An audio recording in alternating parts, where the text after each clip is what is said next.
الحمد لله نحمده ونستعينه ونستغفره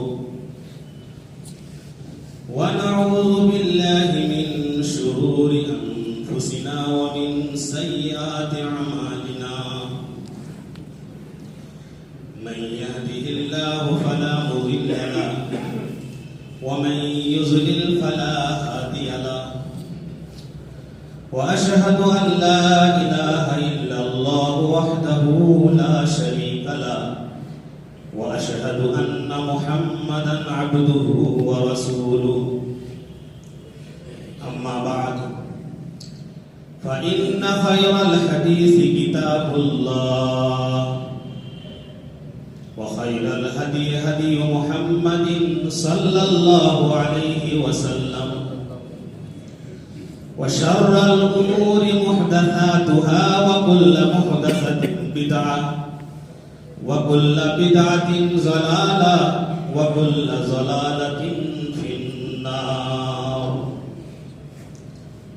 فقد قال الله تبارك وتعالى في كلامه المجيد: أعوذ بالله من الشيطان الرجيم وإن تعدوا نعمة الله لا تحصوها إن الإنسان لظلوم كفار. وقال تعالى في موضع آخر: إن السمع والبصر والفؤاد كل أولئك كان عنه مسؤولا.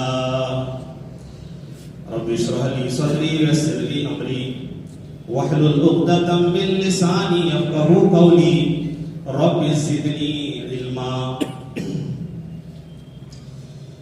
تمام قسم کی حمد و ثنا، کبریائی، بڑائی، برتری اور بزرگی اس پاک رب العزت کے لیے لائق و زیبا ہے جو خالق کائنات و مالک ارض و سما ہے، جو وحدہ لا شریک لہ ہے، جو تنے تنہا ہے، اس کا کوئی شریک نہیں، کوئی مشیر نہیں، کوئی ساجی نہیں، اس کا ہمسر، اس کے برابر، اس کا کفو کوئی نہیں. پوری کائنات کا نظام اسی کے قبضے اختیار میں ہے. وہ فعال لما یرید ہے، جو چاہتا ہے کرتا ہے. اس کے فیصلے کوئی روکنے والا نہیں، کوئی ٹوکنے والا نہیں، اس کو کوئی رد کرنے والا نہیں. جو چاہتا ہے کرتا ہے. اس پاک رب العزت کی جتنی ہی تعریفیں کی جائے کم ہیں، جس نے ہمیں اشرف المخلوقات بنا کر کے پیدا فرمایا،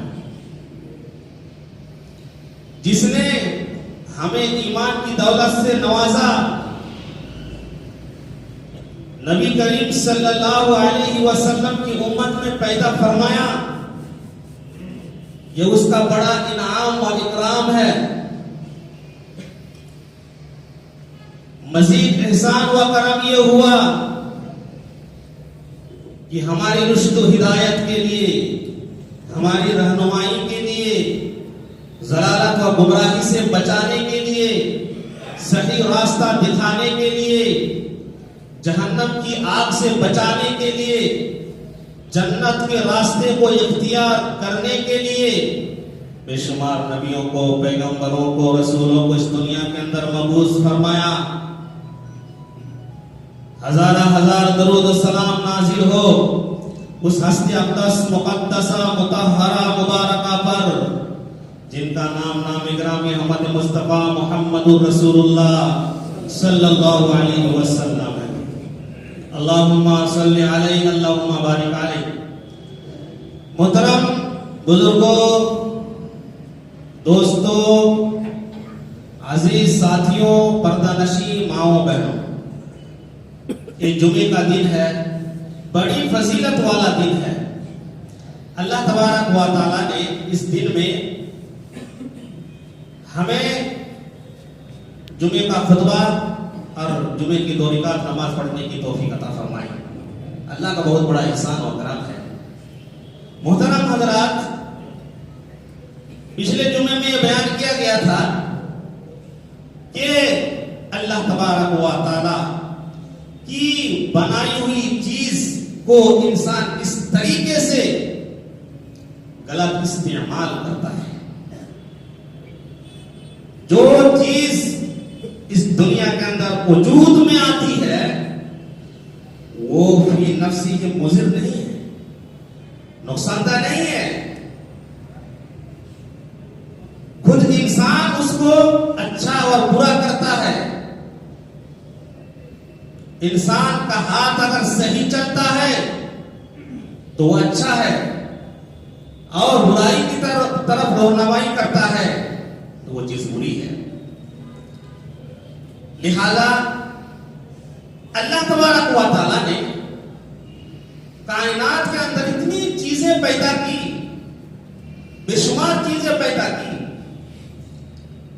اور ان چیزوں کے ذریعے سے انسان کو فائدہ حاصل ہوتا ہے. انسان کے لیے تمام چیزوں کو مسخر کر دیا ہے، تابع کر دیا ہے، الا یہ کہ انسان صحیح طریقے سے ان چیزوں کا، ان نعمتوں کا استعمال کرے. اللہ کی بے پناہ رحمتیں ہیں، اللہ کی بے پناہ نعمتیں ہیں. آفاق میں، انفس میں، خود اپنی ذات کے اندر، اور فی انفسکم افلا تبصرون، کیا تو اپنی ذات میں، اعضاء و جوارح میں، اپنے جسم میں، اللہ کی تخلیق میں غور فکر نہیں کرتے؟ تم دیکھتے نہیں ہو کہ اللہ کی تخلیقات، اللہ کی قدرت کی نشانیاں چاروں طرف پھیلی ہوئی ہیں.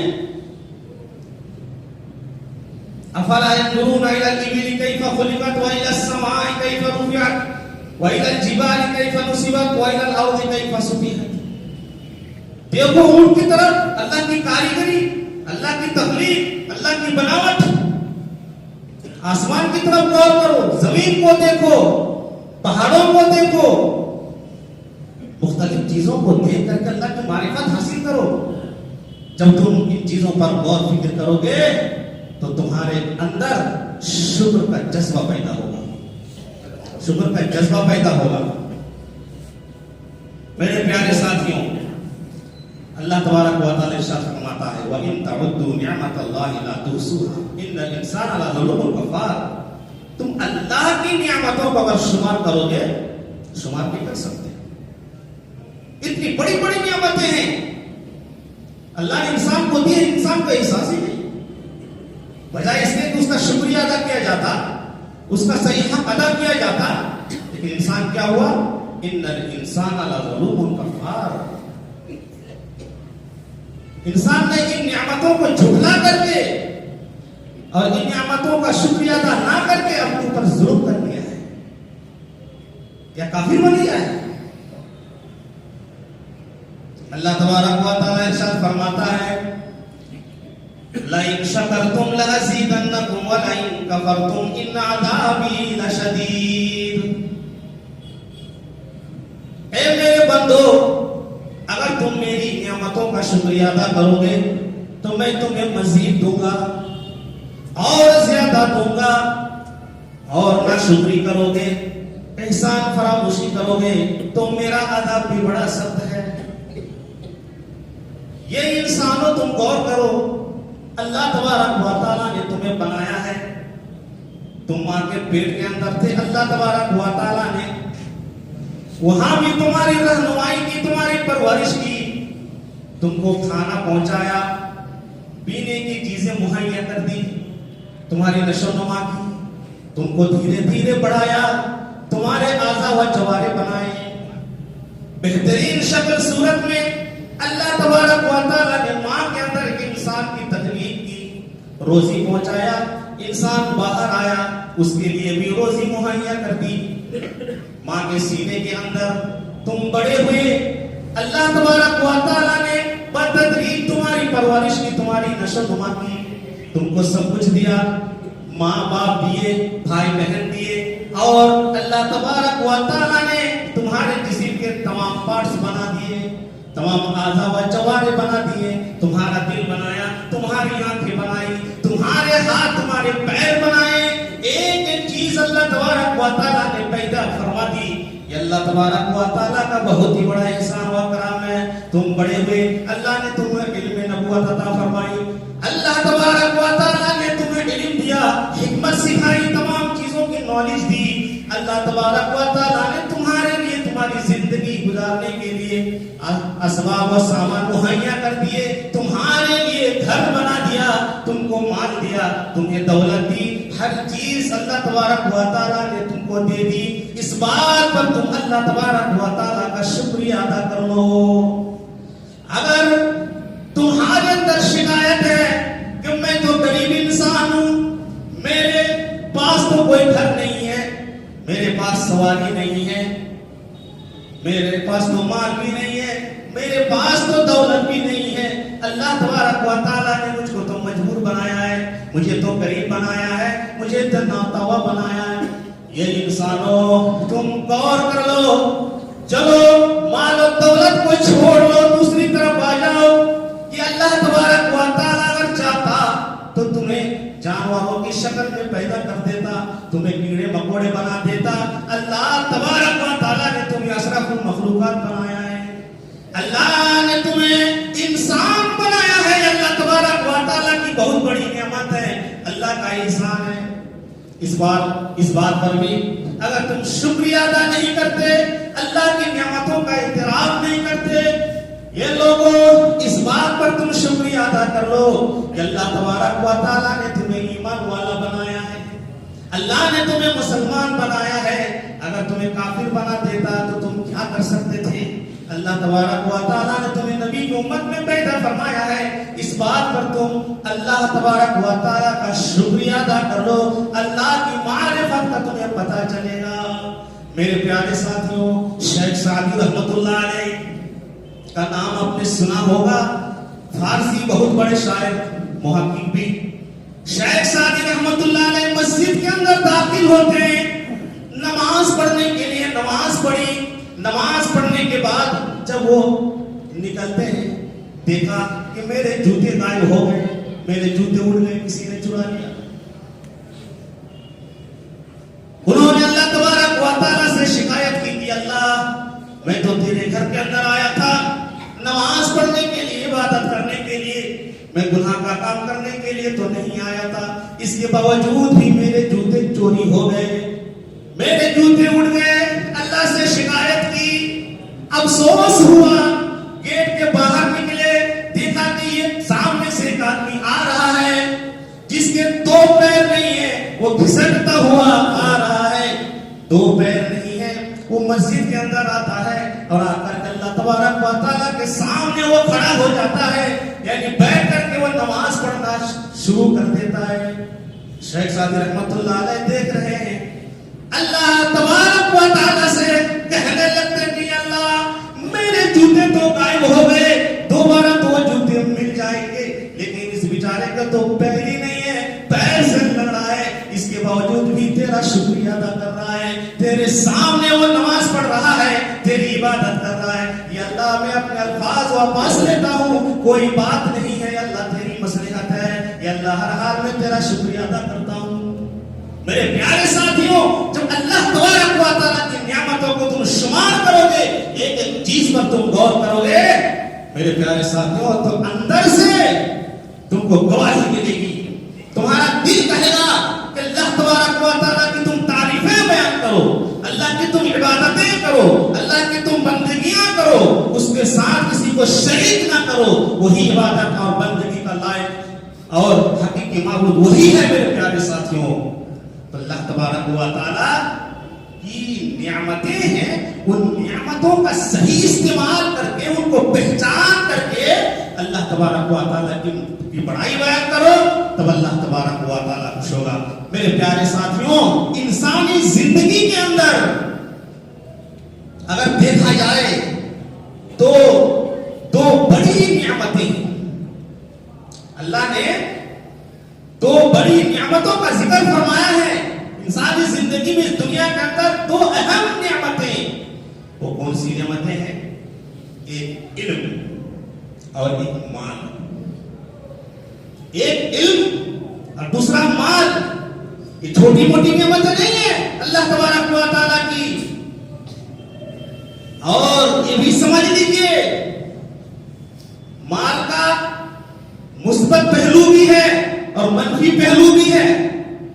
علم کا مثبت پہلو بھی ہے اور منفی پہلو بھی ہے. صحیح طریقے سے اگر حاصل کیا جائے تو صحیح. اگر اس کے ذریعے سے اگر تم نے غلط فیصلہ کیا یا غلط طریقے سے ناجائز طریقے سے تم نے اگر اس کو استعمال کیا تو ہی جہنم میں جانے کے لیے کافی ہے. میرے پیارے ساتھی، اتنی بڑی نعمت ہے کہ جناب محمد رسول اللہ صلی اللہ علیہ وسلم نے فرما دیا لا حسد الا علی اثنتین. حسد جائز نہیں ہے کسی بھی صورت میں، لیکن دو چیزوں کے اندر اللہ کے نبی نے رخصت دی. حسد یہاں رشک کے معنی میں ہے، غبطہ کے معنی میں ہے کہ کسی کے پاس کوئی نعمت ہے، اس نعمت کو دیکھ کر کے وہ انسان چاہے کہ اللہ وہ نعمت مجھے مل جائے، اور جو اس نعمت کو جس طریقے سے وہ حاصل کر رہا ہے اور جس طریقے سے خرچ کر رہا ہے اور جس طریقے سے وہ استعمال کر رہا ہے میں بھی کروں. تو یہ دو چیزوں میں رشک جائز ہے اور حسد کا لفظ استعمال ہوا ہے. پتہ یہ چلا ان دو چیزوں کے علاوہ کسی میں حسد کسی میں رشک جائز نہیں ہے. ایک علم اور ایک مال. اللہ نے علم دیا، اس علم کے ذریعے سے وہ لوگوں کو سکھاتا ہے، قرآن کریم کی تلاوت کرتا ہے، رات و دن پڑھتا ہے، تہجد میں پڑھتا ہے، تلاوت کرتا ہے، لوگوں کو سکھاتا ہے اور اسلام کا پرچار کرتا ہے، اس علم کا صحیح استعمال کرتا ہے. اہل علم ہے، علم والا ہے. آپ رشک کر سکتے ہیں کہ اللہ وہ علم مجھے حاصل ہو جائے تو میں بھی اس طرح کا کارنامہ انجام دوں گا. یہ بھی جائز ہے. ایک مال ہے، اللہ تبارک و تعالیٰ نے اس کو مال دیا اور صبح شام وہ خرچ کرتا ہے، جائز طریقے سے خرچ کرتا ہے، سخاوت کرتا ہے، دین کے کاموں میں وہ لگاتا ہے. آپ اللہ سے مانگ سکتے ہیں، رشک کر سکتے ہیں کہ اللہ وہ مال مجھے بھی مل جائے، میں بھی دولت مند بن جاؤں اور اسی طریقے پر میں خرچ کروں تیرے دین کے لیے. یہ نعمت ہے، بہت بڑی نعمت ہے. اور یہ نعمت دیکھیں علم کی نعمت. اللہ تبارک و تعالیٰ نے کیا فرمایا؟ یرفع اللہ الذین آمنوا منکم والذین اوتوا العلم درجات. اللہ تبارک و تعالیٰ درجات بلند فرمائے گا. مومنین کے درجات اور اہل علم کے درجات بہت ہی زیادہ بلند فرمائے گا. اور اتنی بڑی نعمت ہے کہ جناب محمد رسول اللہ صلی اللہ علیہ وسلم نے فرمایا علم والے کے لیے، علم سیکھنے اور سکھانے والے کے لیے اللہ کے فرشتے ان کے پیروں کے نیچے پر بچھا دیتے ہیں. اتنی بڑی نعمت ہے. علم والے کے لیے پر بچھا دیتے ہیں فرشتے. علم اتنی بڑی نعمت ہے میرے پیارے ساتھیوں کہ جناب محمد رسول اللہ صلی اللہ علیہ وسلم نے بیان فرمایا الماہر بالقرآن مع سفرۃ الکرام البررہ. قرآن کا علم آپ کو حاصل ہو گیا، اب ماہر قرآن ہو گئے. قرآن آپ صحیح طریقے سے پڑھنے لگے، بہترین طریقے سے پڑھنے لگے، قرآن کا پورا علم آپ کو حاصل ہوا. تو قرآن کے علم والوں کے لیے اللہ کے نبی صلی اللہ علیہ وسلم کیا خوشخبری دے رہے ہیں کہ اللہ تبارک و تعالی کل قیامت کے دن ان لوگوں کو جو قرآن کا جن لوگوں نے علم حاصل کیا، صحیح طریقے سے قرآن کو پڑھا، قرآن کے ماہر، کل قیامت کے دن اونچے مرتبے والے اللہ کے مقرب جو فرشتے ہیں ان لوگوں کے ساتھ ان کو کھڑا کر دے گا. مقرب فرشتے کون ہیں؟ بڑے بڑے فرشتے، ان میں جبرائیل علیہ السلام بھی شامل، عزرائیل علیہ السلام بھی شامل، اسرافیل بھی شامل ہے، میکائیل بھی شامل ہے. اللہ کے جو مقربین فرشتے ہیں ان کے زمرے میں، ان کی جماعت میں اللہ تبارک و تعالیٰ ان کو کھڑا کر دے گا جو قرآن کریم کے علوم حاصل کرنے والے. اتنی بڑی فضیلت, ارے یہ تو فضیلت تھی جب حضرت سلیمان علیہ السلام نے کہا تھا اے لوگوں بتاؤ تم میں سے کون ایسا شخص ہے کہ ملکہ سبا کا جو تخت اس کے آنے سے پہلے لا کر کے حاضر کر دے. کسی نے کچھ کہا, کسی نے کچھ کہا, جن نے کچھ کہا, لیکن قال الذی عنده علم من الکتاب, وہ انسان وہ آدمی نے کہا جس کے پاس کتاب کا علم تھا, اللہ تبارک و تعالی نے علم عطا فرمایا تھا. اس نے کہا تھا یہ سلیمان پلک جھپکتے ہی میں اس کا تخت لا کر کے میں حاضر کر دوں گا. اور یہی ہوا, لاکھوں کروڑوں میل کی مسافت کی دوری سے ملکہ سبا کا تخت اس آدمی نے لا کر کے پلک جھپکتے ہی حاضر کر دیا تھا جس کے پاس علم تھا.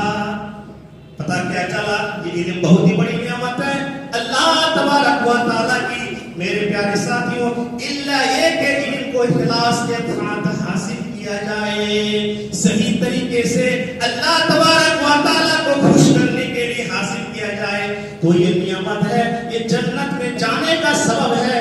اگر علم کو حاصل کیا جائے تکبر کے لیے, علم حاصل کیا جائے ریاکاری کی وجہ سے, علم حاصل کیا جائے بحث و مباحثات کے لیے, دوسروں کو ذلیل کرنے کے لیے, دوسروں کو نیچا دکھانے کے لیے, لڑائی جھگڑے کے لیے اگر علم کو حاصل کیا جائے میرے پیارے ساتھیوں تو یہی علم جہنم میں جانے کا سبب بھی بن جائے گا. ایک تو یہ ہے کہ علم نعمت ہے, اس کو صحیح طریقے سے تم حاصل کرو گے, لوگوں کو سکھاؤ گے اور اس کے اندر اخلاص ہوگا تو یہی علم جنت میں جانے کا سبب بنے گا. اور اسی علم کے ذریعے سے جہنم میں بھی جا سکتے ہیں. اس کا غلط استعمال کر کے تکبر میں آ گئے, تکبر میں آ گئے, ریاکاری میں آ گئے. اس علم کے ذریعے سے دوسروں کو آپ نے ذلیل کر دیا. شہرت حاصل کرنے کے لیے, واہوائی حاصل کرنے کے لیے آپ نے حاصل کیا تو علم آپ کو جنت میں پہنچائے گا؟ کبھی بھی نہیں پہنچائے گا. جہنم کے اندر پہنچائے گا, جنت میں نہیں جا سکتا. تو اس کو صحیح استعمال کی وجہ سے.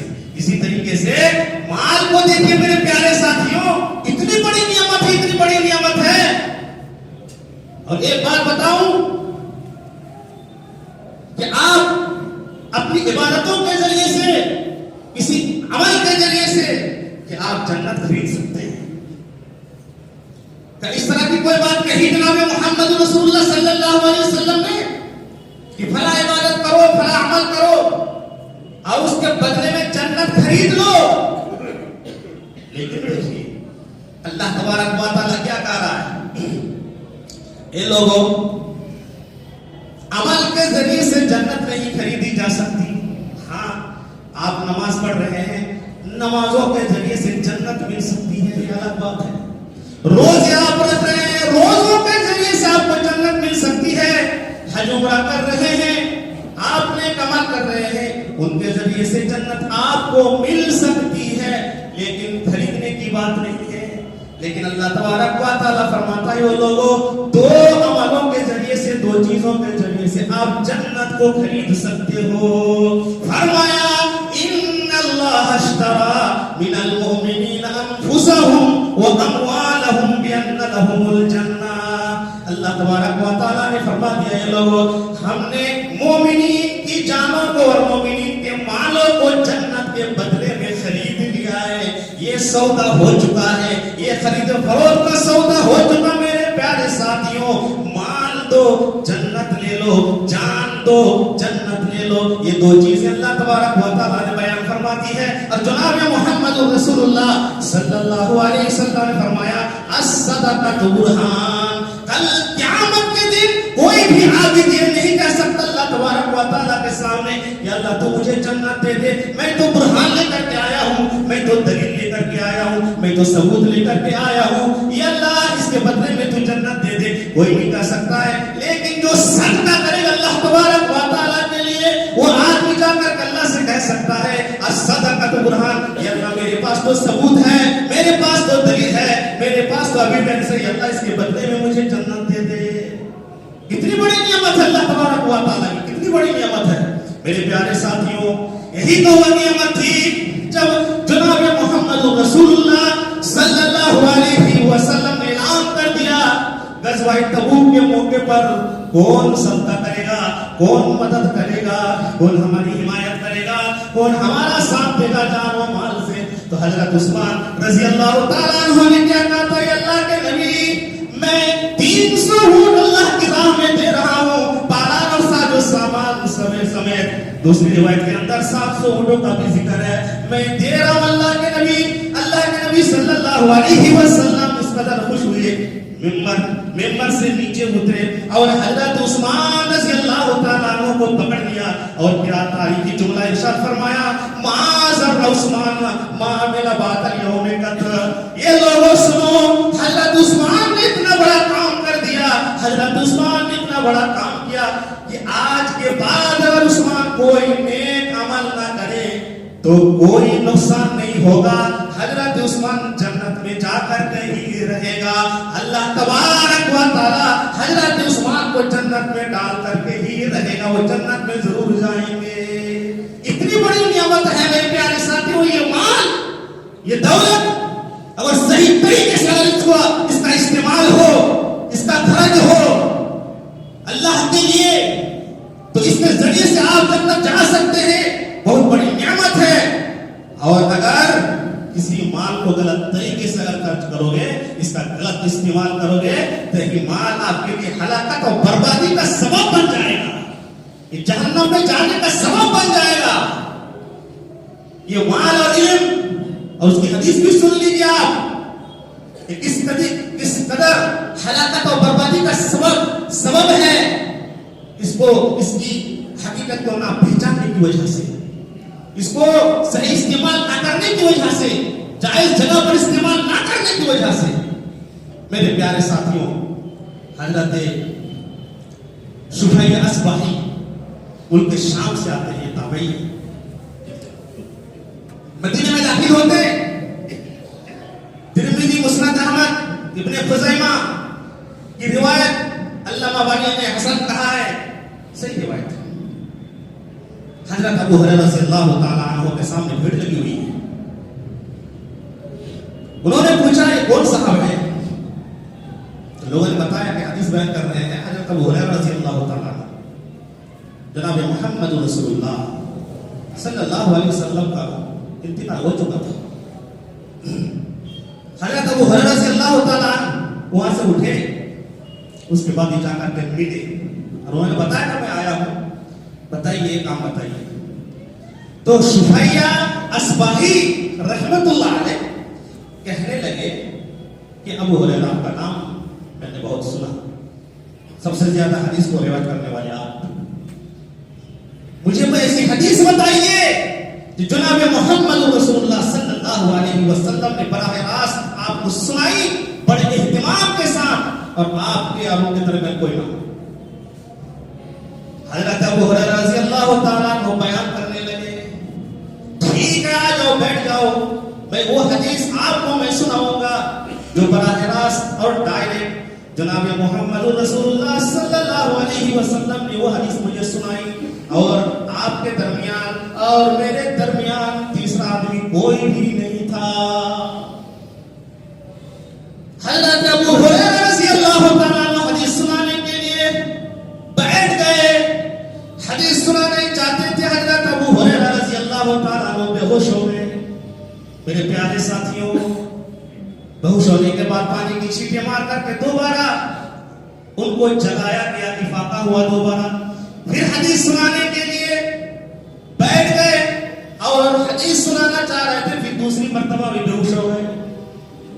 اس کے بعد پھر افاقہ ہوا, پھر تیسری مرتبہ بھی بے ہوش ہو گئے. میرے پیارے ساتھی, تین مرتبہ بے ہوش ہو رہے حضرت ابو ہریرہ رضی اللہ تعالیٰ. کون سا خوف تھا, کون سی دہشت تھی, کون سا ڈر تھا اللہ تبارک و تعالیٰ کا.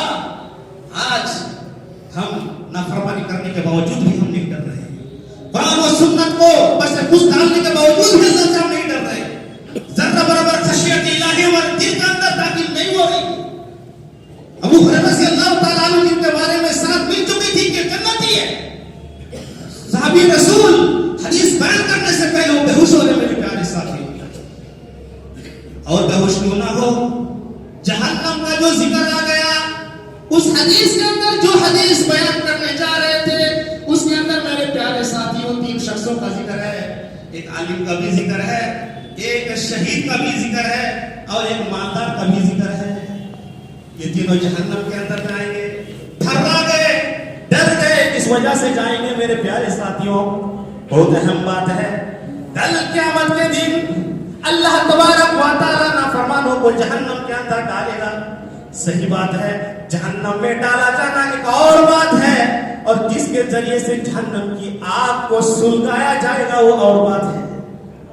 کل قیامت کے دن میرے پیارے ساتھیوں کسی کافر کے ذریعے سے, کافروں سے, کسی کافر سے جہنم کی آگ سلگائی نہیں جائے گی, کسی مشرک سے جہنم کی آگ سلگائی نہیں جائے گی, کسی منافق سے جہنم کی آگ سلگائی نہیں جائے گی, کسی شرابی, کسی زانی سے جہنم کی آگ سلگائی نہیں جائے گی. پھر آگ کس سے سلگائی جائے گی؟ وہ حدیث سنو جو جناب محمد رسول اللہ صلی اللہ علیہ وسلم نے بیان فرما دی.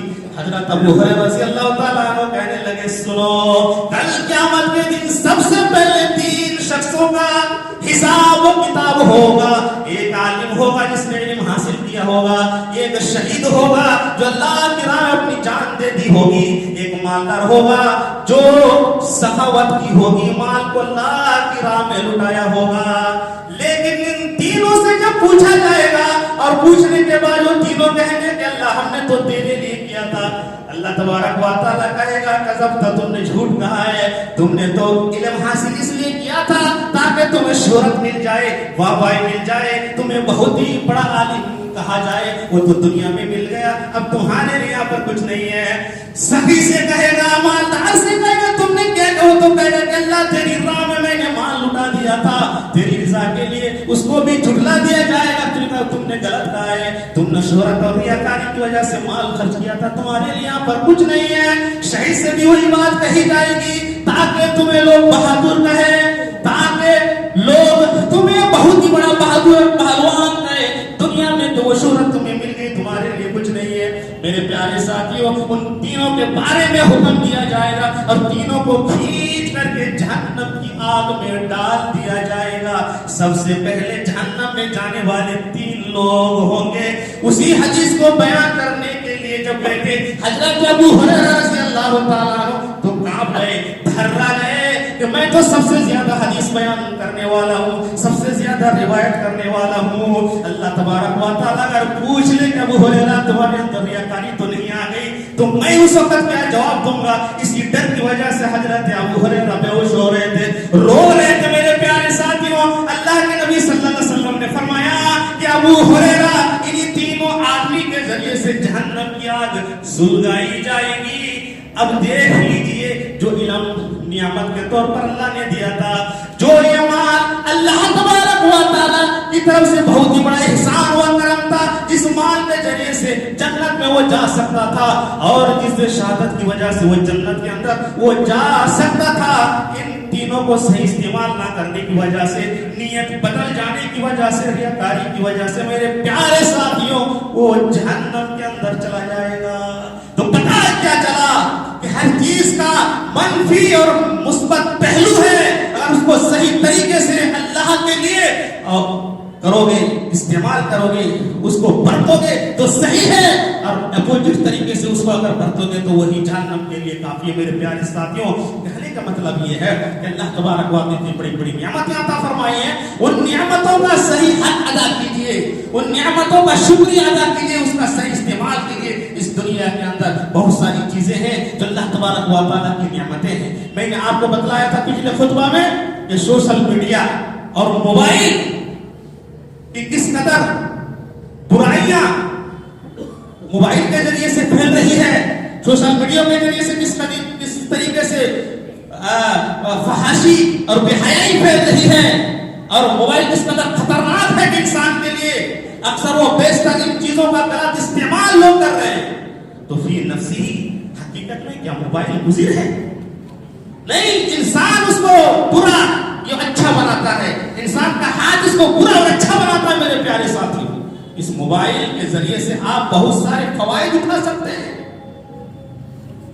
یہ بتاتے خود اللہ کا علم، اللہ کے علم کے ذریعے سے انسان نے دماغ لگایا، اس کو بنایا، نئی ٹیکنالوجی کے ذریعے سے اس کو تیار کیا گیا، تو صرف برائی کے لیے تیار کیا گیا، اس سے آپ فوائد حاصل کر سکتے ہیں۔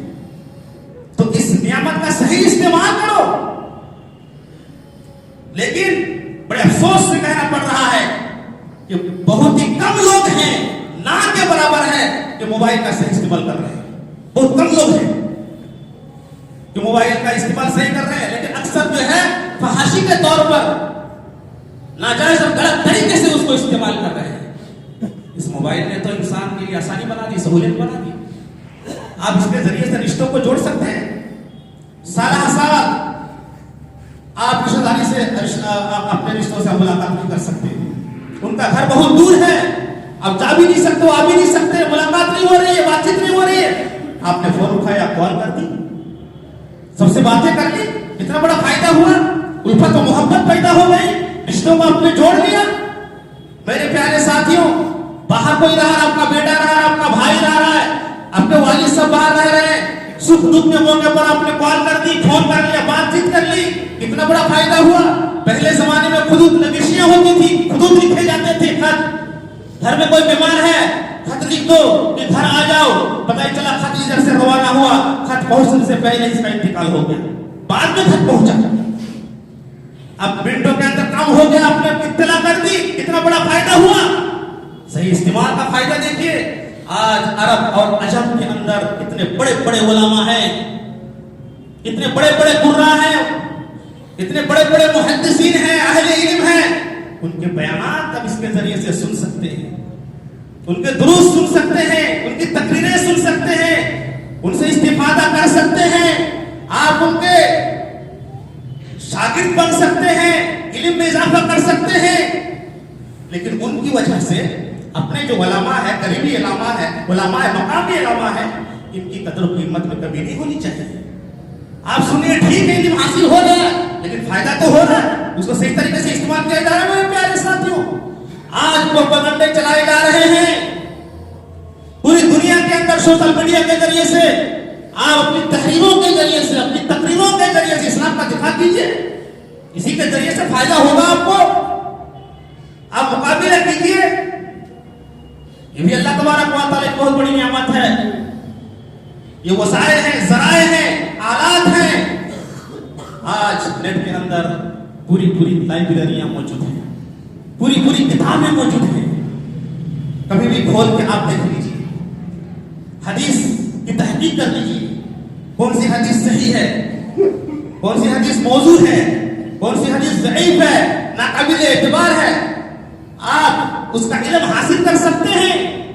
یہ بھی اللہ تبارک و تعالیٰ کی بہت بڑی نعمت ہے۔ آپ کتابوں کو لے کر کے چلنا نہیں پڑے گا، اللہ نے سہولت پیدا کر دی، لیکن صحیح استعمال ہو تب نا۔ لیکن اس کا صحیح استعمال کوئی نہیں کر رہا ہے، کچھ لوگ ہیں کرتے ہیں، تو دنیا بھی نہیں چلے گی۔ کچھ لوگ کر رہے ہیں، لیکن اکثر وہ بیچ کر غلط استعمال کرتے ہیں۔ میرے پیارے ساتھی، آپ کہیں سفر میں ہیں، مجبوری میں ہیں، آپ کے پاس قرآن نہیں ہے، آپ کے پاس حدیث نہیں ہے، قرآن پڑھنے کا دل چاہ رہا ہے، آپ نے نکالا، آپ نے قرآن پڑھ لیا، کیونکہ موبائل میں بھی قرآن آ جاتا ہے۔ لیکن ایک بات کی وضاحت کر دوں، آج ہمارے مسجدوں کے اندر قرآن موجود ہے، نسخے موجود ہیں، مصحف موجود ہے، رکھے ہوئے ہیں، اس کے باوجود بھی موبائل سے قرآن پڑھا جا رہا ہے۔ یہ طریقہ بالکل صحیح نہیں ہے۔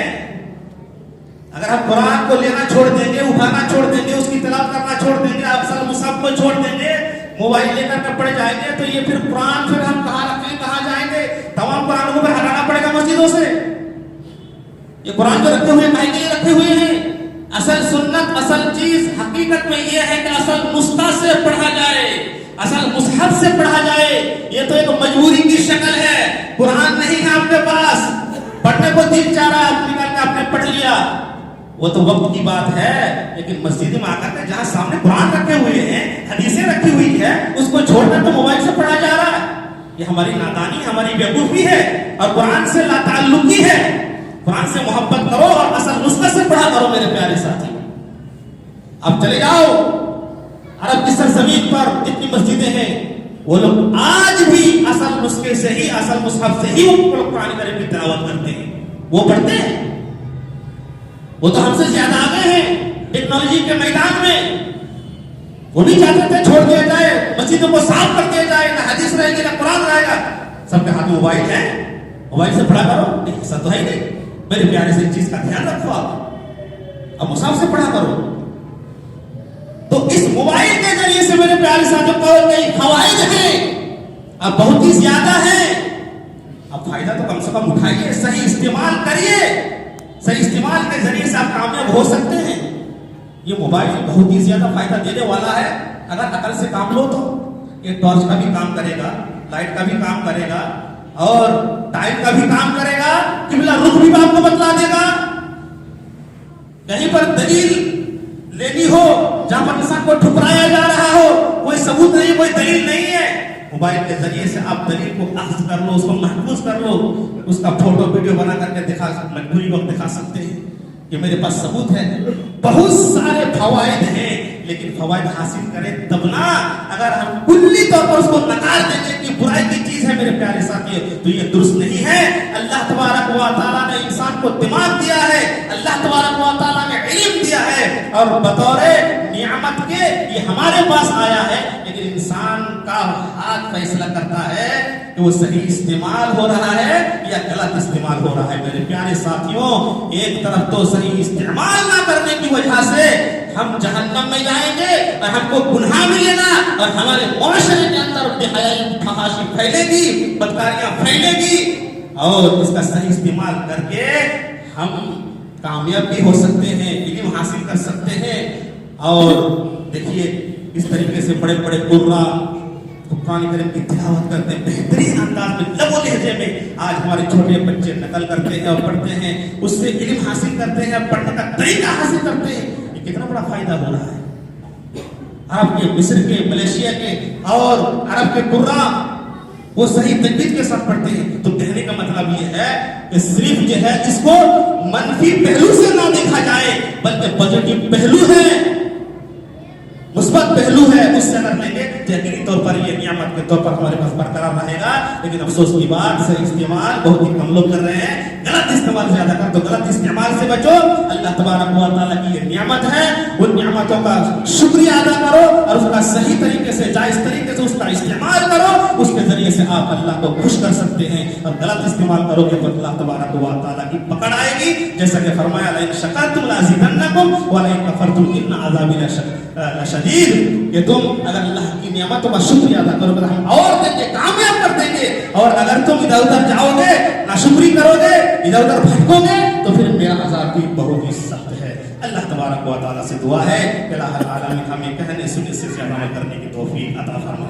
یا الہ العالمین، یا اللہ تیری جو نعمتیں ہیں ان نعمتوں کا صحیح حق ادا کرنے کی توفیق عطا فرما، اور تیری نعمتوں کا صحیح استعمال کرنے کی توفیق عطا فرما۔ یا الہ العالمین ہمارے گناہوں کو بخش دے، یا الہ العالمین ہمارے جان و مال میں خیر و برکت عطا فرما۔ یا الہ العالمین قرآن و سنت کے مطابق ہمیں زندگی گزارنے کی توفیق عطا فرما۔ یا اللہ جو بیمار ہیں اللہ انہیں شفاء کامل عاجل عطا فرما، جو روزی رزق سے اللہ پریشان ہے اللہ ان کی پریشانیوں کو دور فرما۔ یا الہ العالمین جب تک ہم کو اس دنیا کے اندر ایمان و اسلام کے ساتھ جب ہمارا خاتمہ ہو تو ایمان کے ساتھ ہو۔ وآخر دعوانا الحمدللہ رب العالمین۔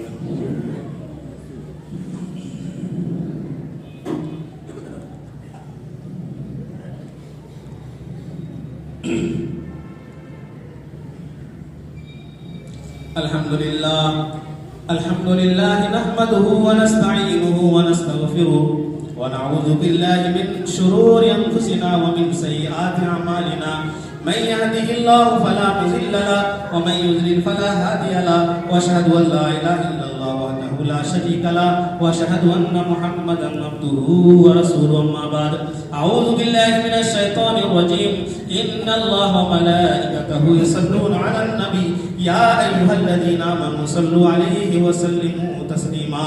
عباد الله رحمكم الله، إن الله يأمر بالعدل والإحسان وإيتاء ذي القربى وينهى عن الفحشاء والمنكر والبغي يعظكم لعلكم تذكرون اذكروا الله يذكركم ودعوه يستجب لكم ولذكر الله تعالى أعلى وأولى وأكبر